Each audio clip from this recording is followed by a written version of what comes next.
یہ پڑھے عبارت.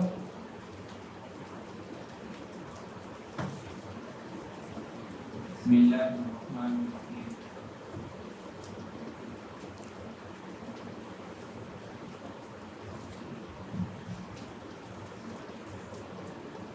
وقر به الشيخ الثقة الأمين أخبرنا أبو عيسى محمد بن عيسى بن سورة بن موسى الترمذي الحافظ قال أفضل الطهارة عن رسول الله صلى الله عليه وسلم باب ما جاء لا تقبل صلاة بغير طهور.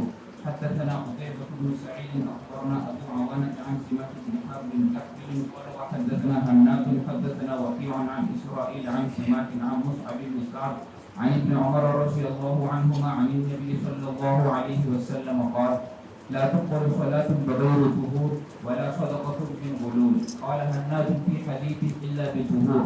قال أبو عيسى هذا الحديث أصح شيء في هذا الباب وأحسن. وفي الباب عن المليح عن أبيه وأبي هريرة وأنس رضي الله عنه.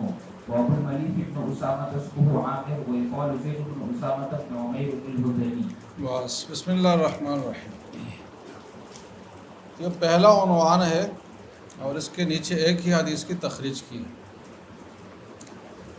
ابواب الطہارہ، طہارت کا لفظ یہ طہر یطہر نصر ینصر کی طرح ہے، اور دوسرا کرم یکرم سے بھی یہ آیا ہے طہر یطہر، دونوں طرف پڑھنا درست ہے. اس کا مصدر آتا ہے طہرن طہارتن اور طہورن تا کے ضمہ کے ساتھ.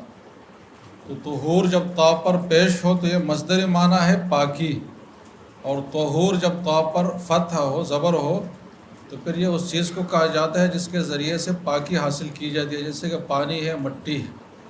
جیسے کہ مشہور حدیث ہے کہ التراب طہور المسلم، وہاں مطلب طہور پاکی کا ذریعہ، کہ مٹی مسلمان کے پاکی کا ذریعہ ہے، اگرچہ 10 سال ہی کیوں تیمم نہ کرتا رہے.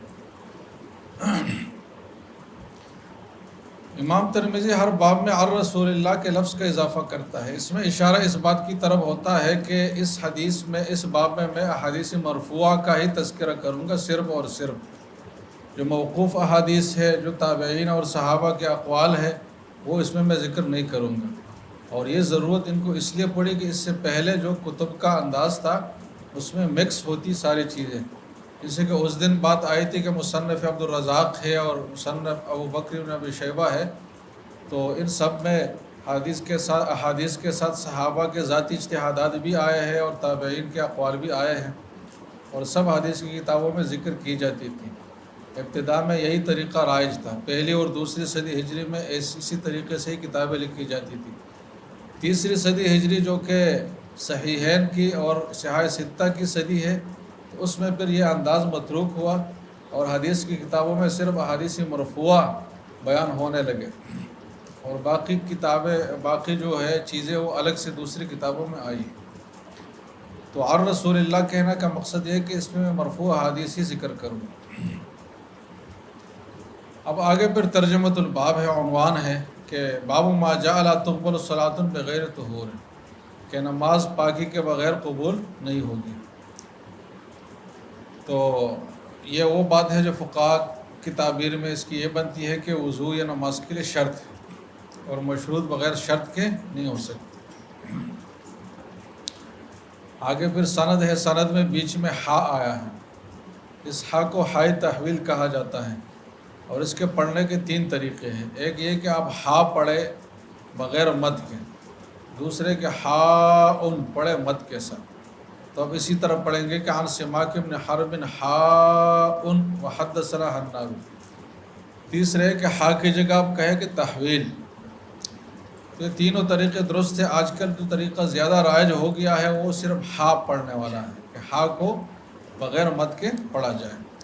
اس تحویل کا مقصد یہ ہوتا ہے کہ مصنف کو اگر کئی محدثین سے، کئی اساتذہ سے ایک روایت پہنچی ہے اور یہ سب طریقے آگے جا کر ایک جگہ پر جمع ہو جاتی ہے، تو مصنف اپنے تک جو اس کے راستے آئے ہیں سب کو ظاہر کرتا ہے، اور آخر جو ایک آدمی ہے مدار سند جس کو کہا جاتا ہے، اس پہ سند کو جمع کرتے ہیں، پھر سند کو آگے لے جا کر رسول اللہ صلی اللہ علیہ وسلم تک پہنچاتے ہیں. تو تحویل میں ضرور مدار سند بھی ہوتا ہے. مدار سند کون سا ہوگا؟ کون سا راوی؟ جو سارے طرق جس پہ جمع ہوتے ہیں، جیسے کہ یہاں مدار سند جو ہے وہ سماک ابن حرب ہے، کیونکہ پہلا طریق بھی سماک ابن حرب پر پہنچا اور دوسرا طریق بھی آگے اسرائیل کے بعد سماک کا نام آیا ہے، سماک ابن حرب، تو یہ مدار سند ہے۔ آگے پھر متن ہے، متن لا تقبل صلاۃ بغیر طہور ولا صدقۃ من غلول۔ اس متن کے دو حصے ہیں کہ ایک حصے میں یہ ہے کہ نماز بغیر طہور کے اور بغیر پاکی کے نماز قبول نہیں ہے، دوسرے جملے میں ہے کہ غلول یعنی خیانت شدہ مال جس میں آدمی نے خیانت کی ہو۔ غلول اصل میں لغوی معنی کے لحاظ سے کہتے ہیں مال غنیمت میں خیانت کے ذریعے سے کچھ لینا، مال غنیمت میں خیانت کے ذریعے سے کچھ چپکے سے حاصل کرنا، اس کو غلول کہتے ہیں، لیکن بعد میں مطلق حرام کے معنی میں بھی استعمال ہوا۔ ولا صدقۃ من غلول کا ترجمہ ہوگا کہ حرام مال سے صدقہ قبول نہیں ہوتے۔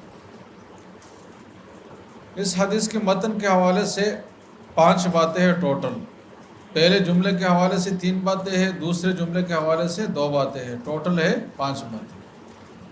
پہلے جملے کے حوالے سے 3 باتیں یہ ہیں، اور یہ پہلے جو 3 بات پہلے جو بات ہے وہ ہے کہ دونوں سے متعلق ہے، وہ یہ ہے کہ اس میں قبول کا لفظ استعمال ہوا ہے اور 2 جگہ استعمال ہوا ہے کہ نماز بغیر طہارت کے قبول نہیں ہے اور مال حرام میں سے صدقہ قبول نہیں ہے۔ تو یہ قبول دونوں جگہ ایک ہی معنی میں ہے یا دونوں میں فرق ہے؟ تو ایک ہی معنی میں نہیں ہے بلکہ دونوں میں فرق ہے۔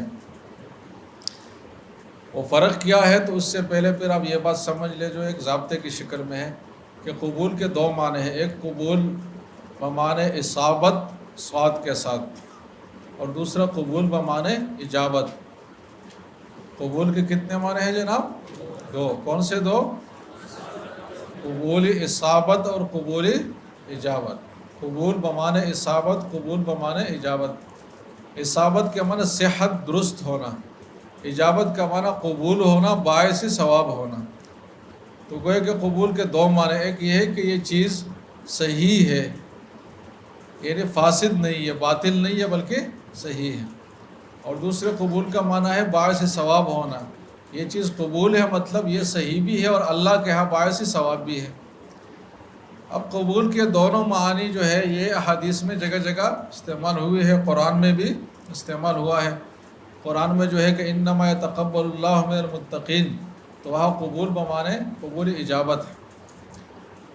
اب حدیث میں ایک جملہ آیا ہے کہ لا تقبل صلاۃ حائض الا بخمار، کہ حائض یعنی بالغ خاتون کی نماز درست نہیں ہے مگر یہ کہ اس کے سر پر دوپٹہ ہو اور بال اس کے چھپے ہوئے ہوں۔ تو یہاں قبول بمعنی اصابت اور صحت کے ہیں، اور مطلب اس حدیث کا یہ ہے کہ اگر خاتون ننگے سر نماز پڑھے گی تو اس کی نماز ہوگی نہیں۔ ایک دوسری روایت میں ہے کہ من اتی عرافا وسألہ عن شیء وصدقہ فیما یقول تو لم تقبل لہ صلاۃ 40 صباحا، کہ جو آدمی کاہن کے پاس آیا اور اس سے کوئی چیز پوچھی اور اس کی تصدیق بھی کی، یعنی غیب کے خبریں بتانے والے کی تصدیق کی، تو 40 دن تک اس کی نماز جو ہے وہ قبول نہیں ہوگی۔ تو وہاں قبول بمعنی اجابت ہے کہ اس کی نماز جو ہے اس پہ ثواب اس کو نہیں ملے گا، اللہ کے دربار میں وہ نماز معتبر نہیں ہوگی، اگرچہ اس کا ذمہ فارغ ہو جائے گا اور فرض اس کا ادا ہو جائے گا۔ تو قبول اصابت کا مدار جو ہے وہ شرائط کے اور ارکان کے پائے جانے پر ہے۔ کس چیز پر ہے؟ ارکان اور شرائط کسی چیز کے پائے جائے تو وہاں قبول اصابت یعنی وہ چیز کے صحت کا فیصلہ کیا جائے گا، اگر ارکان و شرائط نہیں ہے تو پھر عدم صحت کا فیصلہ کیا جائے گا۔ تو قبول اصابت کا مدار جو ہے وہ ارکان اور شرائط کے پائے جانے پر ہے، اور قبول اجابت کا مدار جو ہے وہ اس پر بھی ہے کہ یہ چیز بھی ہو، ارکان و شرائط بھی ہو، ساتھ ساتھ یہ کہ وہ عمل میں صلاحیت ہو، اتنا اخلاص ہو کہ وہ اللہ کے ہاں قبول بھی ہو سکے۔ سمجھ رہے جناب؟ اب یہاں جو پہلا جملہ ہے اس میں قبول بمعنی صحت اور اصابت ہے، تو لا تقبل صلاۃ بغیر طہور کا ترجمہ ہوگا کہ بغیر وضو کے نماز ہوگی ہی نہیں، بغیر وضو کے نماز درست ہی نہیں ہوگی۔ اور ولا صدقۃ من غلول کا ترجمہ ہوگا کہ ہمارے حرام سے صدقہ قبول نہیں ہوگا۔ کہ صدقہ نافذ تو ہوگا لیکن قبول نہیں ہوگا. تو دونوں جگہ گوئے کہ الگ الگ مطلب ہوگا. اب یہاں سے ہمیں ایک بات سمجھ آئی، اور وہ یہ ہے کہ بعض اوقات ایک حدیث میں کئی چیزیں ایک ہی زمرے میں ذکر کیا جاتے ہیں. جیسے کہ خصال فطرت ہے نا، 10 من الفطرہ حدیث ہے نا مشہور، کہ 10 چیزیں انسانی فطرت کا تقاضا ہے. تو ان 10 چیزوں میں سے کچھ چیزیں سنت مؤکدہ ہے، کچھ واجب ہے، کچھ مستحب ہے، لیکن 10 کے 10 کو ایک ہی حدیث میں ایک ہی عنوان کے تحت جمع کیا ہے. وہ عنوان کیا ہے؟ کہ یہ امور فطرت ہے. تو ایک عنوان کے تحت فقہی حوالے سے جو مختلف حکم والی چیزیں ہیں وہ جمع ہو سکتی ہیں. جیسے کہ یہاں ایک ہی عنوان کے تحت 2 چیزوں کو جمع کیا. عنوان کیا ہے؟ عدم قبولیت. اس میں نماز بغیر طہور کی بھی ڈال دیا اور صدقہ من المال الحرام کو بھی ڈال دیا، لیکن مطلب دونوں جگہ الگ الگ ہے. تو شریعت کے نصوص میں ایسا ہو سکتا ہے. سمجھ رہے جناب؟ پہلی بات تو یہ ہوئی. دوسری بات یہ کہ حدیث کا مفہوم سیدھا سیدھا کیا ہوا کہ کوئی نماز بغیر وضو کے اور بغیر پاکی حاصل کیے درست نہیں ہوگی. تو اس میں نماز، جس کو عرف میں نماز کہا جاتا ہے، جس میں آدمی رکوع اور سجدہ کرتا ہے، اس پہ تو تمام فقہا کا اتفاق ہے کہ کوئی بھی فرض، نفل، واجب، سنت کوئی بھی نماز ہو بغیر وضو کے نہیں ہو سکتی. لیکن جو رکوع اور سجدے والی نماز نہیں ہے، جیسے کہ صلاۃ الجنازہ ہے یا جیسے کہ سجدہ تلاوت ہے، تو کیا وہ بغیر وضو کے ہو سکتا ہے یا اس کے لیے بھی وضو ضروری ہے؟ تو اس حوالے سے پھر فقہا کا اختلاف ہے. یہ میں نے دوسری بات شروع کی ہے. آپ کو سمجھ آیا نہیں آیا کس چیز میں فقہا کا اختلاف ہے؟ ہاں. اب ہمیشہ کوشش کریں علمی تعبیر اختیار کرنے کی. جیسے کہ اس کی علمی تعبیر یہ کہ صلاۃ ذات رکوع و سجود کے علاوہ جو چیزیں ہیں، کیا اس کے لیے بھی طہارت شرط ہے یا نہیں ہے؟ تو اس میں فقہا کا اختلاف ہے. اختلاف اس طرح ہے کہ عامر ابن شراحیل الشعبی، جس کو عامر شعبی کہا جاتا ہے، جن کا تذکرہ آیا تھا، کس حوالے سے آیا تھا؟ کسی کو یاد ہے؟ ہاں، ابواب الشعبی کے سب سے پہلے فقہی ابواب کی ترتیب پر انہوں نے حدیث کی کتاب لکھی ہے. کس نام سے لکھی ہے؟ ابواب الشعبی کے نام سے. تو عامر ابن شراحیل شعبی کا مذہب یہ ہے کہ صلاۃ ذات رکوع و سجود ان کے لیے تو وضو شرط ہے، لیکن نماز جنازہ سجدے تلاوت کے لیے شرط نہیں ہے. لہٰذا اگر کسی نے تلاوت کی بغیر وضو کے اور سجدہ بیچ میں آ گیا تو وہ بغیر وضو کے سجدہ بھی کر سکتا ہے. یا کوئی جا رہا تھا، نماز جنازہ کھڑی ہے، اس کا وضو نہیں ہے، تو کوئی ضرور جا کے وہاں کھڑا ہو جائے، بغیر وضو کے جنازہ بھی پڑھ سکتا ہے. تو یہ کس کا مذہب ہے جناب؟ دوسرا مذہب امام بخاری کا ہے. وہ فرماتے ہیں کہ میں فرق کروں گا، صلاۃ الجنازہ تو بغیر وضو کے نہیں ہوگا، لیکن سجدہ تلاوت بغیر وضو کے ہو سکتا ہے. امام بخاری نے فرق کس وجہ سے کیا؟ تو وہ فرماتے ہیں کہ عرف میں، کس چیز میں؟ عرف میں جنازے کے لیے صلاۃ کا لفظ استعمال ہوتا ہے، اس لیے وہ صلاۃ کے زمرے میں ہی ہے، تو وہ بغیر وضو کے صحیح نہیں ہے. لیکن سجدہ تلاوت کے لیے صلاۃ کا لفظ استعمال نہیں ہوتا، نہ عرف شریعت میں نہ عرف الناس میں. لہٰذا وہ پھر مطلقاً ان لحاظ سے الگ ہے، تو اس کے لیے وضو شرط نہیں ہے. یہ امام بخاری کی دلیل ہے اور عقلی دلیل ہے. امام بخاری کے پاس ایک نقلی دلیل بھی ہے، اور وہ یہ ہے کہ حضرت ابن عمر کے بارے میں آیا ہے کہ انہوں نے ایک بار تلاوت کی اور بیچ میں سجدہ تلاوت آیا اور انہوں نے بغیر وضو کے سجدہ تلاوت کر لیا. تو وہ کہتے ہیں کہ صحابی نے جب کر لیا تو مطلب یہ حضور سے گوئے کہ انہوں نے یہ بات سیکھی ہوگی تو تبھی ایسا کیا ہے، کیونکہ یہ بات مدرک بالعقل تو ہے نہیں کہ عقل سے آدمی اس کا فیصلہ کر سکے. تو صحابی جب کوئی ایسا کام کرے جو مدرک بالعقل نہ ہو تو اس کا مطلب کیا ہوتا ہے کہ وہ حضور سے ہی اس نے وہ بات سنی ہے، سیکھی ہے. یہ دوسری دلیل ہے. جمہور یعنی جو مذاہب اربعہ کے فقہائے کرام ہیں اور ان کے علاوہ جو جمہور فقہائے کرام ہیں، سب کا مذہب یہ ہے کہ جیسے کہ صلاۃ ذات رکوع و سجود کے لیے کیا چیز ضروری ہے؟ طہارت. تو صلاۃ الجنازہ اور سجدہ تلاوت کے لیے بھی ضروری ہے. اور اس کی وجہ یہ ہے کہ صلاۃ الجنازہ تو ہے ہی نماز نہ، اور جو سجدہ تلاوت ہے اس میں بھی نماز کا اہم ترین رکن موجود ہے، اور نماز کا اہم ترین رکن سجدہ ہے. اس کی علامت یہ کہ اگر کوئی آدمی سجدے پر قادر نہ ہو تو اس کے لیے بیٹھ کر نماز پڑھنا جائز ہے. قیام اس سے ساقط ہے، حالانکہ قیام پر وہ قادر ہے، اس لیے کہ سجدہ جو اہم ترین رکن ہے نماز کا، اس پہ جب یہ قادر نہیں ہے تو اس کو غیر قادر کے کاتے میں ڈالا جائے گا۔ تو سجدے کی اتنی اہمیت ہے کہ اس سے نماز کی پوری کیفیت بدل جاتی ہے۔ تو جب نماز کے لیے وضو شرط ہے تو سجدہ کے لیے بھی شرط ہے، کیونکہ وہ بھی نماز ہی ہے۔ تو خلاصہ یہ ہے کہ جمہور کے نزدیک دونوں کے لیے وضو شرط ہے۔ پھر ایک چیز رہ گئی جس کا جواب دینا ضروری ہے، اور وہ چیز کیا ہے جناب؟ ہاں، حضرت ابن عمر کا عمل جس سے امام بخاری استدلال کیا ہے، تو اس کے جواب دو ہے۔ ایک تو یہ ہے کہ اس روایت میں جو بات آئی ہے کہ فسجد علی غیر وضوء، تو بعض طرق میں فسجد علی وضوء آیا ہے، علی غیر کا لفظ اس میں نہیں ہے، یہ کوئی حتمی نہیں ہے کہ بھائی علی غیر وضوء ہی ہے۔ دوسری بات یہ کہ یہ صحابی کا اجتہاد بھی ہو سکتا ہے، اور صحابی کا اجتہاد جو ہے وہ بذات خود دلیل نہیں ہوتی، اس سے اختلاف کیا جا سکتا ہے۔ ابن عمر کے اس اجتہاد سے اختلاف کیا جائے گا، اور یہ اجتہاد ان کا ابتدائی زمانے میں تھا، بعد میں ان کا اجتہاد اگر تابع تو تبدیل ہوا ہے، اور اس کی دلیل یہ ہے کہ حافظ ابن حجر نے فتح الباری میں حضرت ابن مسعود کی ایک روایت نقل کی ہے، نہیں، حضرت ابن عمر سے ایک روایت نقل کی ہے۔ فتح الباری میں کس نے نقل کی؟ حافظ ابن حجر نے۔ اس کے الفاظ یہ ہے کہ لا یسجد الرجل الا وهو طاہر، کہ آدمی سجدہ تلاوت جب ہی کرے جب وہ حالت طہارت میں۔ تو ان کا فتح گوئے کہ موجود ہے، جب فتح موجود ہے تو ان کے عمل کو ہم منسوخ کہیں گے، کہ کوئی کہ ابتدا میں کوئی اجتہاد تھا ان کا کچھ وقت تک کے لیے، لیکن بعد میں وہ اجتہاد ان کا ختم ہو گیا تھا۔ یہ دوسری بات ہوئی پہلے جملے کے حوالے سے۔ خلاصہ اس دوسری بات کا کیا ہوا کہ صلاۃ ذات رکوع و سجود میں تو اتفاق ہے، سجدہ تلاوت صلاۃ الجنازہ میں اختلاف ہے۔ عامر بن شراحیل شعبی کا مذہب دونوں میں بغیر وضو کے صحیح ہونے کا ہے، امام بخاری کا مذہب فرق کرنے کا ہے کہ نماز جنازہ درست نہیں ہے لیکن سجدہ تلاوت درست ہے۔ فرق کرنے کی دو وجوہات تھی، کہ ابن عمر کا عمل ہے اور ایک عرب میں صلاۃ کا اطلاق ہے۔ جمہور نے ان دونوں چیزوں کا جواب دیا ہے۔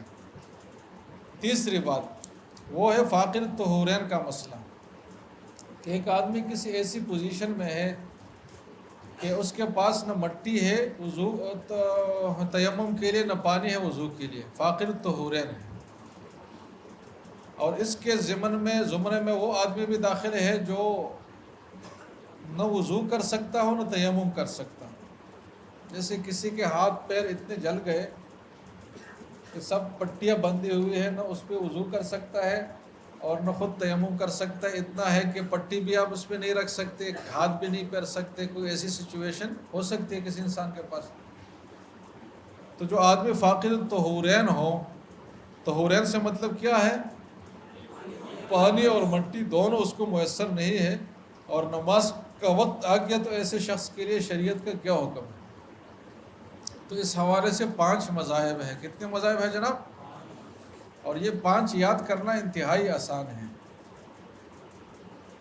امام ابو حنیفہ رحمہ اللہ کا مذہب یہ ہے کہ لا یصلی و یقضی۔ کیا مذہب ہے جناب؟ لا یصلی و یقضی، کہ ایسا آدمی نماز نہیں پڑھے گا اور بعد میں قضا کرے گا۔ نماز ابھی کیوں نہیں پڑھے گا؟ اس لیے کہ لا تقبل صلاۃ بغیر طہور، اور طہور اس کے پاس ہے نہیں، کیونکہ کوئی طہور نہیں ہے نا، پاک کرنے والی چیز نہیں ہے۔ تو ابھی تو اس لیے نہیں پڑھے گا کہ کوئی پاک کرنے کا ذریعہ اس کے پاس نہیں ہے، پاکی حاصل کرنے کا، لیکن بعد میں اس لیے پڑھے گا کہ جب ابھی نہیں پڑھی ہے تو اس کے ذمے میں ہے، یہ مکلف ہونے سے تو نہیں نکلا نا، تو بعد میں قضا کرے گا، جب اس کو کوئی پانی مٹی مل جائے گا تو قضا کر لے گا۔ یہ کس کا مذہب ہے جناب؟ امام ابو حنیفہ کا۔ یعنی احناف میں صرف امام ابو حنیفہ کے مذہب ہے، صاحبین کا نہیں ہے، ان کا مذہب الگ ہے۔ دوسرا مذہب ہے امام مالک رحمہ اللہ کا۔ امام مالک فرماتے کہ لا یصلی ولا یقضی، لا یصلی ولا یقضی، کہ نہ ابھی نماز پڑھے گا نہ بعد میں قضا کرے گا۔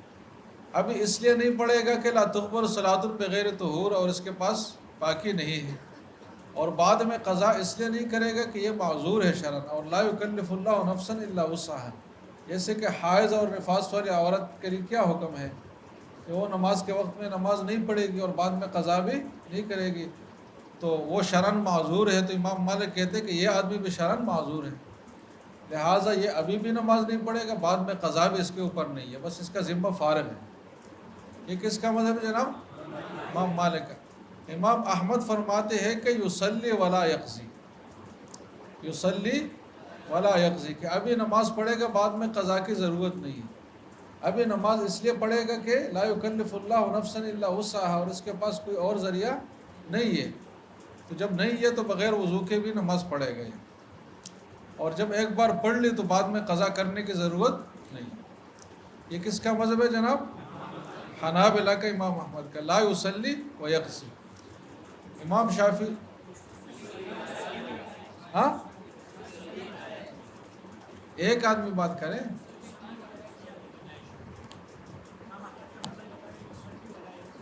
ہاں نہیں یصلی ولا یقضی۔ اور امام شافعی کا ہے کہ لا یصلی و یقضی۔ امام شافعی کا مذہب کیا ہے؟ لا یصلی، کہ ابھی کچھ بھی نہیں کرے گا، جیسے کہ امام صاحب کا مذہب ہے، لیکن ہاں جی، پہلا مذہب ہے امام ابو حنیفہ کا کہ لا یصلی و یقضی، دوسرا مذہب ہے امام مالک کا کہ لا یصلی ولا یقضی، اور تیسرا مذہب ہے حنابلہ کا۔ حنابلہ کا یہ ہے کہ یصلی ولا یقضی۔ اور ہاں امام شافعی کا دونوں ہے کہ یصلی و یقضی، کہ اب بھی پڑھے گا اور بعد میں قضا بھی کرے گا۔ اب اس لیے پڑھے گا کہ لا یکلف اللہ نفسا الا وسعها، اور اس کے پاس اور کوئی آپشن نہیں ہے، اور بعد میں قضا اس لیے کرے گا کہ لا یقبل صلاۃ بغیر طہور، ابھی جو اس نے کیا ہے وہ ہوا ہی نہیں ہے، تو جب ہوا نہیں ہے تو بعد میں قضا بھی پڑے گا۔ تو یصلی و یقضی دونوں مثبت ہیں۔ صاحبین کا مذہب یہ ہے کہ لا یصلی بل یتشبہ بالمصلین و یقضی۔ صاحبین کا مذہب کیا ہے جناب؟ زور سے بولے نا، ہاں لا یصلی بل یتشبہ بالمصلین و یقضی، کہ ابھی نماز نہیں پڑھے گا، تشبہ بالمصلین کرے گا، اور بعد میں قضا بھی کرے گا۔ اور یہ جو تشبہ بالمصلین کا حکم ہے، یہ کوئی اختیاری نہیں ہے، واجب اور فرض کے درجے میں ہے، کہ اگر نہیں کرے گا تو اتنا گناہگار ہوگا جیسے کہ نماز چھوڑنے سے آدمی گناہگار ہوتا ہے، لیکن بعد میں قضا بھی کرے گا۔ تشبہ بالمصلین کا مطلب کیا ہے؟ تو وہ یہ ہے کہ یہ قبلہ رخ کھڑا ہوگا، اور یہ باقاعدہ کہے گا، دل میں بھی ہے، اور اگر زبان سے کہے تو بھی اچھی بات ہے کہ میں نماز نہیں پڑھنا چاہتا، میں صرف اللہ کے حکم کو ظاہری طور پر بجا لانا چاہتا ہوں، تو بالکل نمازی کی طرح قیام، رکوع، سجدہ سب چیزیں کرے، لیکن نیت دل میں یہ کرے کہ میں نماز نہیں پڑھ رہا۔ اب یہ تشبہ بالمصلین کیوں کرے گا؟ اس لیے کہ لا یکلف اللہ نفسا الا وسعها، اور اس کے وسع میں اگر نماز پاکی کے ساتھ پڑھنے کا اختیار نہیں ہے تو نقل اتارنے کا تو اس کے پاس اختیار ہے۔ اگر وہ یہ نہیں کرے گا تو اپنے گوئے کہ طاقت کے مطابق اس نے اللہ کے اطاعت نہیں کی، ایسا نہیں کرے گا، بلکہ تشبہ بالمصلین اس کے لیے ضروری ہے۔ ہاں چونکہ یہ نماز بغیر شرط کے ادا ہوئی ہے، لہٰذا بعد میں قضا اس کو کرنی پڑے گی۔ تو یہ صاحبین کا مذہب ہوا، اور راجح مذہب بھی صاحبین ہی کا ہے۔ ہمارے لیے مطلب فقہ حنفی میں جو فتویٰ ہے وہ صاحبین کے مذہب پر ہے، کہ ایسا آدمی تشبہ بالمصلین کرے گا، بعد میں قضا کرے گا۔ اب یہاں سے آپ ایک حکم فارمولہ نکالیں کہ جہاں بھی انسان پہ ایسی صورتحال ہو جہاں وہ نماز نہیں پڑھ سکتا اور وہ تشبہ بالمصلین کر سکتا ہو، تو وہ تشبہ بالمصلین کرے گا، اور بعد میں جب حالات سازگار ہو جائے تو نماز کی قضا بھی کرے گا۔ یہ پہلے جملے کے حوالے سے 3 باتیں ہوئی۔ کون سی 3 باتیں؟ جلدی جلدی بتاؤں۔ قبول کے 2 معنی ہیں، دونوں کے لیے مثالیں بھی آ گئی۔ دوسرا صلاۃ ذات رکوع و سجود اور سجدہ تلاوت میں فرق، اور تیسرا باقی طہورین کا حکم۔ اب ہم جاتے دوسرے جملے پر۔ دوسرا جملہ کیا ہے؟ ذرا زور سے پڑھیں۔ ولا صدقۃ من غلول۔ غلول کا ترجمہ کیا ہے؟ مال غنیمت میں خیانت کے ذریعے حاصل شدہ چیز، لیکن یہ مطلق مال حرام کے معنی میں ہے۔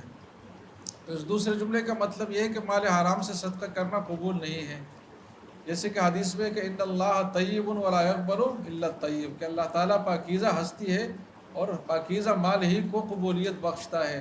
حرام مال اگر کوئی خرچ کرے گا تو اس کا ثواب اللہ تعالیٰ نہیں دے گا۔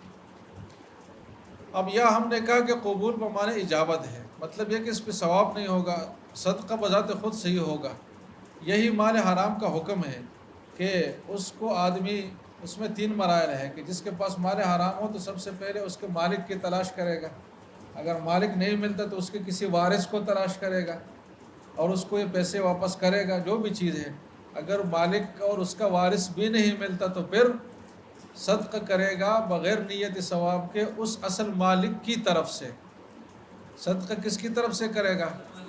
اور خود اس میں ثواب کا کی نیت نہیں رکھے گا، اس لیے کہ خود اس کا یہ مال ہے نہیں، یہ صرف جان چھڑانے کے لیے کر رہا ہے، جس کو تفصی کہا جاتا ہے عربی میں۔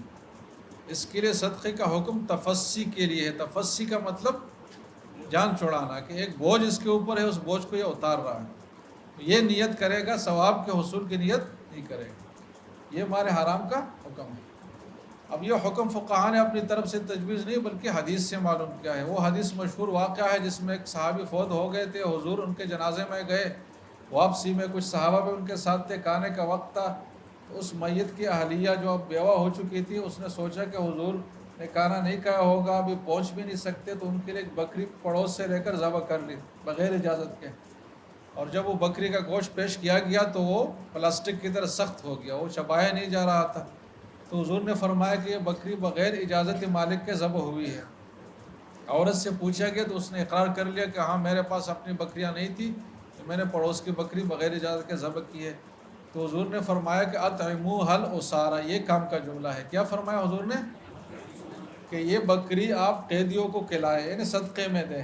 اس سے پتہ چلا کہ مال حرام کا حکم ہو صدقے کرنے کا ہے، لیکن اس صدقے سے مالک کو ثواب نہیں ہوگا۔ البتہ ایک چیز کا ثواب ملے گا کہ اس شریعت کے حکم پر اس نے عمل کر لیا، یعنی مال حرام کا حکم جو شریعت نے اس کو دیا تھا نا کہ تم یہ مال صدقہ کرو، اگر مالک یا اس کا وارث نہیں ملتا صدقہ کرو، تو اس حکم پر جب عمل کیا اس شخص نے تو اس عمل کا اس کو یقیناً ثواب ملے گا، اگرچہ اس چیز کے صدقہ کرنے کا ثواب اس کو نہیں ملے گا۔ یہاں سے پھر ایک دوسرا مسئلہ نکلا، اور جو بڑا اہم مسئلہ ہے، آج کل بینکوں میں لوگ رقم ڈپازٹ کرتے ہیں اور ان کو سود بھی بینک کی طرف سے ملتا ہے، تو اگر کسی نے لا علمی میں بینک میں سودی اکاؤنٹ میں رقم رکھوائی ہے اور اس کے لیے سود جمع ہو گیا تو وہ مال حرام ہے۔ اب وہ مال حرام اگر مالک کو واپس کرے، یعنی بینک والے کو واپس کرے، یعنی بینک تو خیر مالک نہیں ہے، مالک تو اصل وہ ہے جس سے بینک نے سود لیا، لیکن اس کو تو واپسی ناممکن ہے، بینک ہی کو زیادہ زیادہ واپس کر سکتے ہیں، تو بینک کو جب آپ واپس کریں گے تو وہ غیر شرعی کاموں میں ہی خرچ ہوگا، اس سے سودی بینک کو مزید تقویت ملے گی، اور ایسے پیسے اکثر این جی اوز کو دے دیے جاتے ہیں جس سے وہ اپنے کفریہ سرگرمیاں کرتے ہیں۔ تو اس لیے فتویٰ یہ ہے کہ بینک میں اگر کسی کا سود جمع ہوا ہے تو توبہ استغفار کرے، لیکن سود وہاں چھوڑے نہیں بلکہ وہاں سے ضرور نکالیں، اور یہ نکالنا اس کے اوپر لازم ہے۔ ہاں نکالنے کے بعد پھر اس کو خرچ کرے فی سبیل اللہ، اور فی سبیل اللہ خرچ کرنے کا مطلب کسی بھی کار خیر میں خرچ کریں۔ اس میں مالک، اس میں تملیک الفقیر ضروری نہیں ہے جیسے کہ زکوٰۃ میں ہے کہ آپ زکوٰۃ کی رقم کسی مستحق کو مالک بنا کر دیں گے نا، یہ چیز اس میں ضروری نہیں ہے، بلکہ کیا ضروری ہے کہ کسی بھی کار خیر میں، ثواب والے کام میں یہ رقم خرچ کی جائے، اس سے کوئی سڑک بنائے جائے، کوئی یتیم خانہ ہے، کوئی ملک والے سیٹلائٹ بھیج رہے ہیں پاکستان والے، وہ بھی ایک کار خیر ہے، اس میں بھی آپ دے سکتے ہیں، تو کسی بھی کار خیر میں خرچ کیا جا سکتا ہے۔ اب یہ جو کار خیر والی بات ہے نا، اس کے حوالے سے 2 نقطہ نظر ہے، تو ہمارے ہاں فتویٰ اس پہ دیا جاتا ہے، بعض دارالفتاؤں میں فتویٰ اس پہ دیا جاتا ہے کہ نہیں یہ بھی زکوٰۃ کی طرح مستحق کو مالک بنا کر دینا ضروری ہے، لیکن ہمارے ہاں فتویٰ اس پر نہیں ہے۔ ہاں صرف اتنی بات ہے کہ مسجد اور مقدس مقامات میں اس کو خرچ نہیں کر سکتے، کیونکہ اس کا ایک تقدس ہے، مسجد میں اور مسجد کے متعلقہ چیزوں میں اس حرام رقم کو خرچ نہیں کر سکتے۔ مدرسہ بھی ایسے ہی ہے، ہاں اگر کوئی لیٹرین میٹرین بنانا ہے، کوئی سڑک مڑک ہے تو اس میں آپ خرچ کر سکتے ہیں۔ تو یہ ولا صدقۃ من غرور دوسرے جملے کے حوالے سے 2 باتیں ہوئی۔ اب آگے ذرا سند کو پڑھیں۔ قال حناد فی حدیثی، یہ دوسری جو روایت ہے نا، دوسرا جو تحویل کے بعد جو طریق ہے نا حناد، تو ان کے ہاں صرف تھوڑا سا فرق ہے۔ وہ کیا فرق ہے جناب؟ کہ بغیر طہور کے بجائے الا بطہور ہے، مطلب دونوں کا ایک ہی ہے۔ قال ابو عیسیٰ ھذا الحدیث اصح شیء فی ھذا الباب واحسن، یہ امام ترمذی کی خاص اصطلاح ہے۔ اس کا مطلب یہ ہے کہ اس سب باب میں جو دستیاب روایات ہیں ان سب میں سب سے بہتر روایت یہ ہے۔ اس کے لیے ضروری نہیں کہ فی نفسی ہی بھی یہ حسن اور صحیح ہو، بلکہ مطلب اس باب کے تمام روایات میں نسبتاً سب سے بہتر روایت یہی ہے۔ اب باب کے روایات میں بہتر ہونے کے ساتھ یہ لازم نہیں ہے کہ بذات خود بھی یہ صحیح ہو، بلکہ یہ ضعیف بھی ہو سکتی ہے۔ سمجھے جناب؟ تو ایک یہ اصطلاح ہے، اور دوسرا ہے کہ ایک حدیث کو یہ کہہ دے کہ ھذا حدیث حسن صحیح، تو اس کا مطلب کیا ہے کہ بذات خود یہ حسن صحیح ہے۔ میں کہتا ہوں 10 طلبہ میں سب سے بہتر ہے، تو اس کا مطلب کیا ہے؟ یہ کمزور بھی ہو سکتا ہے نا فی نفسی، لیکن ان 10 میں بہتر ہے۔ اور میں کہوں تو کہ یہ قابل ترین آدمی ہے، تو اس کا مطلب کسی سے موازنہ کیے بغیر بھی یہ قابل ہے۔ تو اس حدیث کا یہ مطلب ہے کہ اصح شیء فی ھذا الباب واحسن کا مطلب جو دستیاب روایت ہے ان میں سب سے اچھی یہ ہے، ورنہ یہ ضعیف بھی ہو سکتی ہے۔ اب جب امام ترمذی یہ جملہ کہے تو آپ کو الگ سے تحقیق کرنی ہوگی کہ اس روایت کی ذاتی حیثیت کیا ہے۔ وفی الباب عن ابی الملیح عن ابی ہریرہ وانس، ان سب حضرات کی روایات بھی اس باب میں موجود ہے۔ ابو الملیح کا جیسے کہ ہم نے خصوصیات میں ذکر کیا تھا کہ امام ترمذی راویوں کا تعارف بھی کرتے ہیں، تو یہ اس کی ایک مثال ہے کہ ابو الملیح ابن اسامہ کا روایت تعارف کرتے ہیں کہ ابو الملیح کی کنیت ہے اور ان کا نام عامر ہے، اور کسی نے کہا کہ زید ہے، اور والد کا نام اسامہ ہے، اور یہ حزل بنو حزیل قبیلے سے تعلق رکھنے والے تھے۔ تو یہ راوی کا تعارف کر لیا سند کے حوالے سے۔ بس